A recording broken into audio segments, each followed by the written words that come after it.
साथियों नमस्कार। एक बार पुनः आपकी सेवा में हाजिर हूँ एक नए हास्य व्यंग के साथ। तो सावन के इस पावन महीने में मेरी एक भैंस है। वो भैंस व्रत रखी है।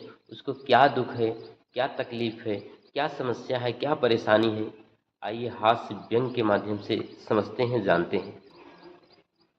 मेरी भैंस ने मेरी भैंस ने पिछले 4 दिनों से चारा नहीं खाया। गुमसुम खामोश बैठी रही, एक बार भी नहीं पगुराया। मैं उसके पास गया और होले से उसकी पीठ को सहलाया और बड़े प्यार से पूछा कि हे गृहलक्ष्मी, कभी कभी इंसान जानवरों का चारा खा जाता है, पर जानवर होकर तूने अपना चारा क्यों नहीं खाया? फिर भी वह कुछ नहीं बोली, दुम हिलाई मगर जुबान नहीं खोली।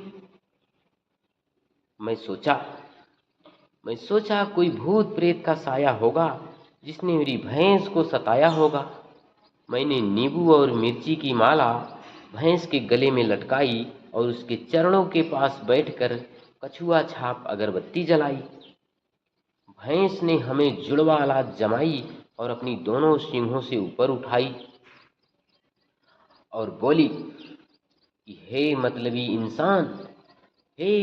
इंसान, तू मेरी उपवास को क्यों भंग करता है? मैं सावन का व्रत रखी हूँ, फिर भी मुझे तंग करता है। मैं बोला मैं बोला कि हे प्राण प्यारी,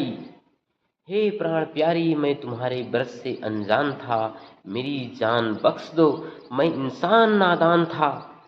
तब भैंस ने मुझे नीचे उतारा और अपनी पूंछ से 2 झपका मारा। फिर मेरी जान में जान आई और मैंने लाठी उठाई।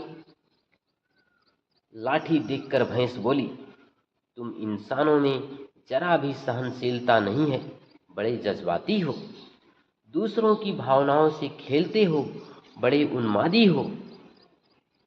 फिर भैंस रोते हुए कहने लगी कि मैं बंधनों में जकड़ी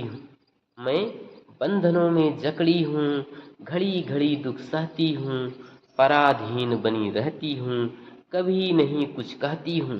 काश काश मैं किसी नेता के तबेले में होती, खो गई होती और पुलिस के झमेले में होती, डीआईजी तक मेरी सेवा में लगे होते, मेरे मुख कई व्यंजनों से सने होते।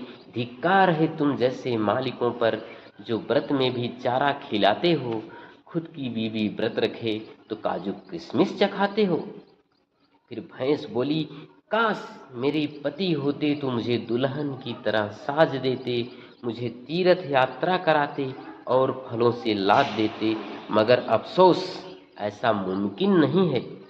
ये हमारे साथ भैंस बोली कि ये हमारे साथ बहुत नाइंसाफी है, केवल इंसान ही सुधर जाए तो उतना ही हमारे लिए काफ़ी है।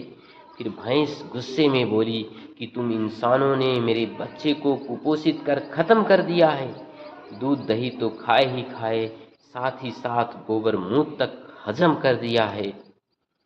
लोग मुझे फिर भैंस ने कहा कि लोग मुझे कसाई के हाथ बेच देते हैं, जो मरने से पहले ही मेरी खाल खींच लेते हैं।